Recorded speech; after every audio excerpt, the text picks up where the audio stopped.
you guys for being here tonight. I know any evening this time of the year is a pinch point when it looks at schedules. We got a big area meet over at Adams Academy tonight, but I do know we have a lot of girls competing in other events. So thank you guys for making it a priority to be here tonight. My hope and desire is simply this. In a second, you're going to get to hear from our new coach, Christi Thomas. You're going to hear her heart.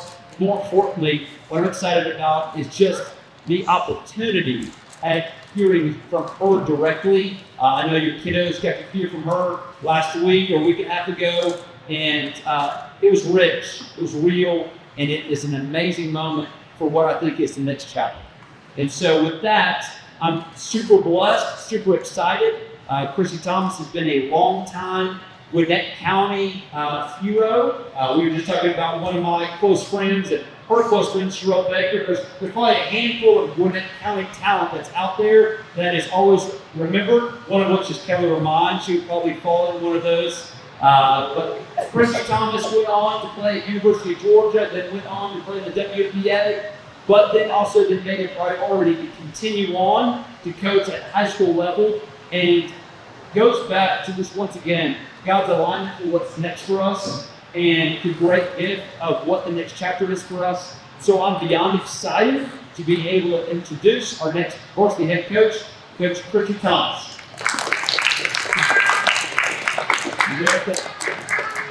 Thank you, Sweet Pea. I appreciate that. I don't need a mic. You'll learn really quickly that I am loud, and you will hear me from every edge of the gym, especially in a gym this size. I just want to first say thank you. Thank you for the opportunity to be a part of your girls' lives, to be a part of this community. As you can see, I've got one myself, so I know how special that is. And I just want to tell you, I'm going to say the same thing to you that I said to them, is that this is bigger than basketball. It's more than basketball, right? That these young ladies will be without a basketball longer than they're with a basketball. And I say that having been somebody that played well into my early 30s. And so I'm very passionate about them understanding how to use it to get what they need and what they want, but also understanding the life lessons that are taught through it, right? I'm super excited. I'm prayerful that you guys will hear my heart. I love them hard so that I can coach them hard. And I do that as I'm going to coach them hard. I will coach you hard. Now I can change that based on their personalities and temperaments, but I am about this. This is who I am. It's what God has called me to do, and mentoring young women. And honestly, I coach AAU boys right now, so not just women, but athletes in general. Because there was no blueprint for us, right? That when I did this is my mom and dad and my daughter, obviously. But there was no blueprint for this when I was coming through. WNBA was just being created. Division I basketball was around, but like at that time it started to blow up. And so I just want to be truth and love for them in every aspect of life, whether it's relationally or basketball or whatnot. From a basketball perspective, I am a teach you how to read the game, not teach you how to play plays. I don't do a whole bunch of play calling from the sideline. I want these kids to understand how to play basketball, why you do the things that you do. I think that lends to playing at the next level. I am all about growth and fundamentals and training kids and getting better at your skill set. That doesn't mean, I don't like to say positionless basketball, because my big 6'5" behind 6'4" and a little bit behind doesn't need to be out on the perimeter more often than not. Like, I need to be in the paint. But the way that the game has expanded and grown, you've got to be able to be versatile, right? I was the first generation of like a shooting big. I don't have any handles, and so because I didn't have any, Candace Parker was right after me. That was the evolution of a big man, as the Candace Parker type players. And so I'm really passionate about helping them figure out what their role niche is and helping them develop that while also expanding their game at the same time. So basketball, yeah, I've done it at every level. I tell all my kids now I'm washed up, but that doesn't mean that I don't know the game, right? I will outshoot you every day of the week. I might not be able to get up and down with you, but I know what I'm doing. Does that mean I'm perfect? No, I'm going to make mistakes. I'm going to grow just like they're going to grow. But I will tell you this, I admit my mistakes to them and to anybody who needs to hear it. I don't want to say I'm humble because it's not being humble when you say that, but I will lead with humility, the way that I lead these girls. And yeah, I'm just excited for the opportunity to be here, excited to get to know you and your families, because this is a family. Like, our program should be a family. The thing that drew me to Hebron is that we're a family, not just in the program, but within the school too.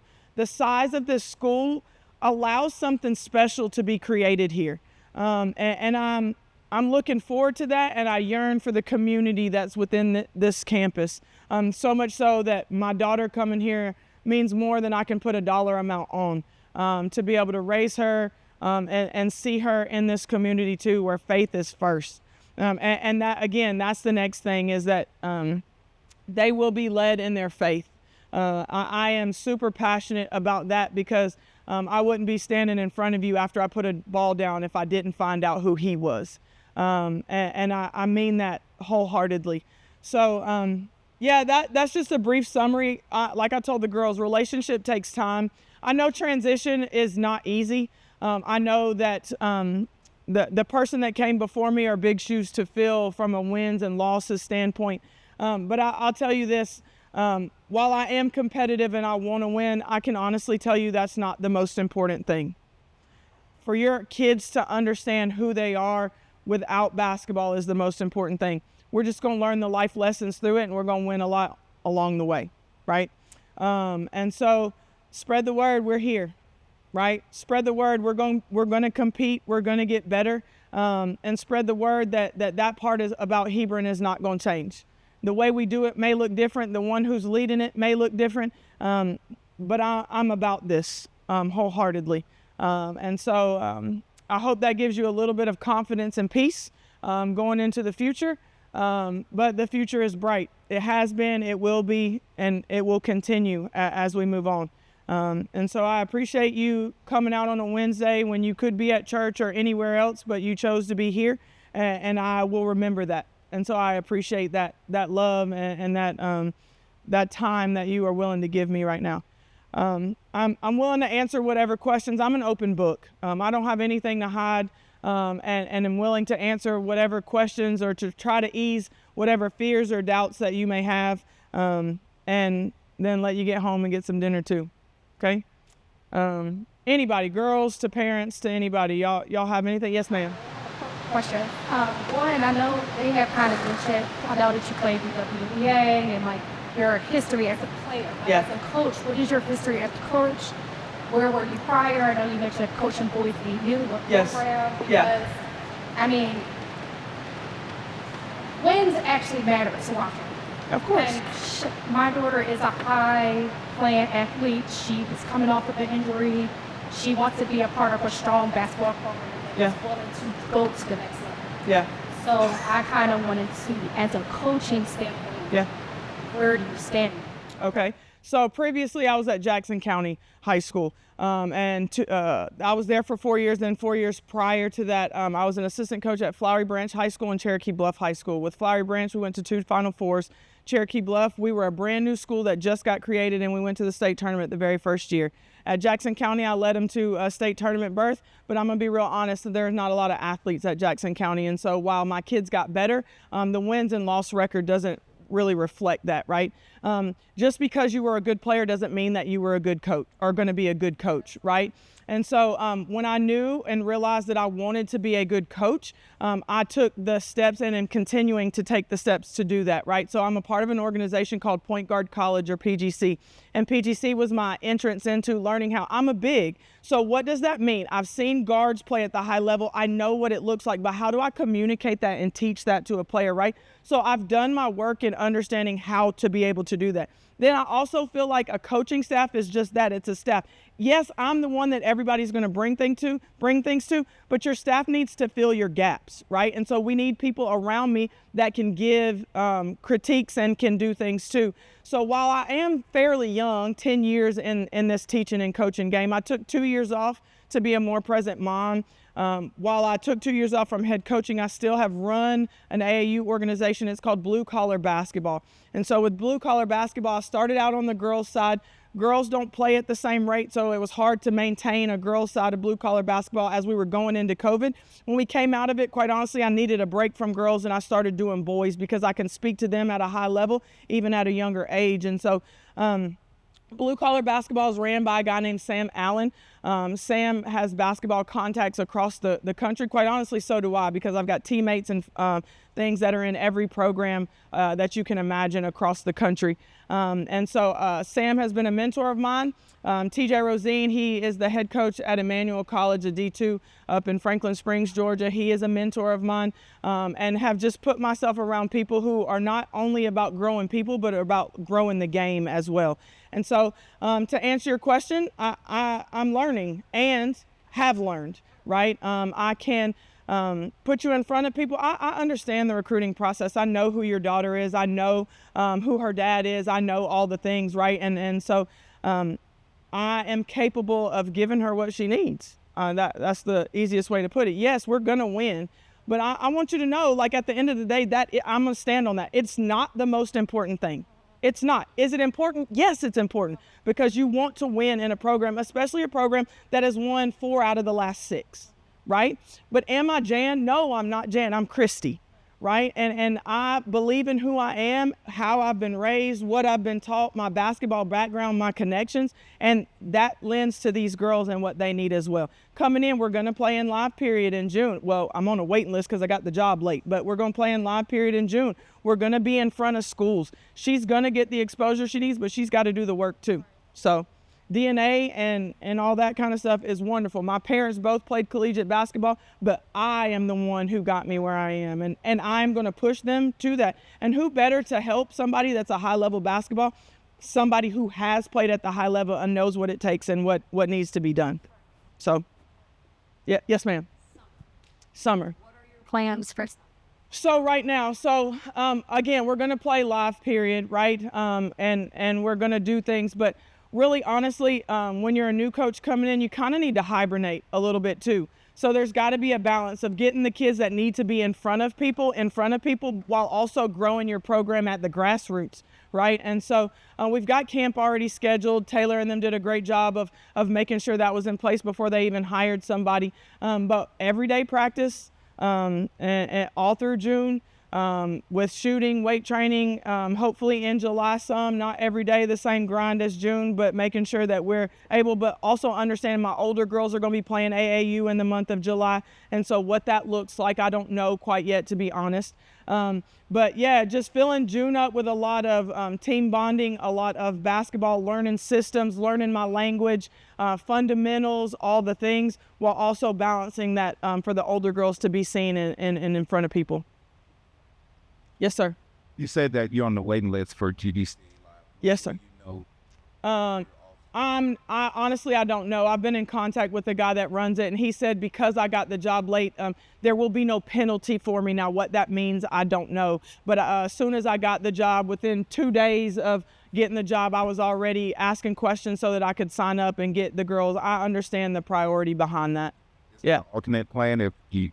We'll go to different colleges and get in front of college coaches from that point. I need to talk to the girls, see where their interests are, and what's available, and put them in front of people. Yeah. Yes, sir. You plan on any other events in specific tournaments? I know you're new, but anything that's upcoming for scheduling for the upcoming year? Like in the season?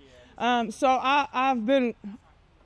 He wants to know like tournaments and stuff throughout the season that we might be scheduling. I haven't looked at it. So from my understanding, the region had voted that they would only play us one time based on our past. Well, I heard today that a lot of those teams since the new hire have changed their minds. So that fills in some of the games, right? I've been in touch with Adrian Penland. He runs showcases and different things that he wants to put us in a couple showcases to be in front of some people and do things like that. As far as tournaments, I have not gotten that far, quite honestly, to know or understand. Yeah. Anything in terms of like, I know with the last coaching staff, we had opportunities for them to be seen by college coaches involved. Yeah, like bringing people in. Yeah, I mean, obviously we can do that. We've got contacts all the way around that we'll do workouts so that kids can be seen. Yes, sir.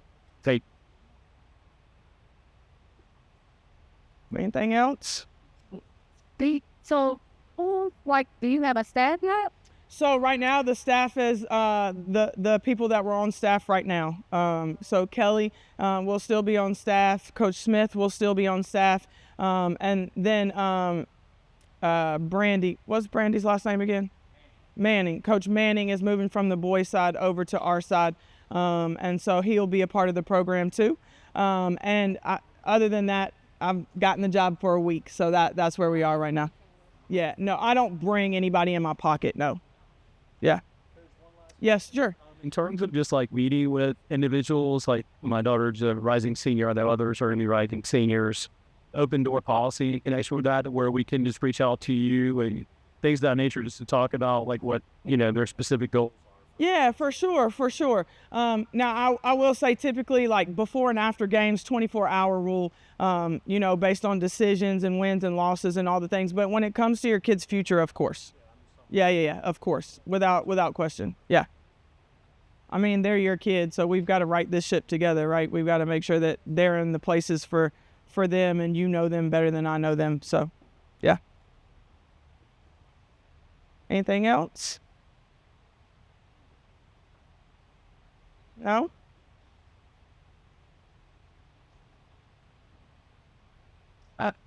Yes, ma'am. Class, like you're not. Yeah, all that'll stay the same. Yeah.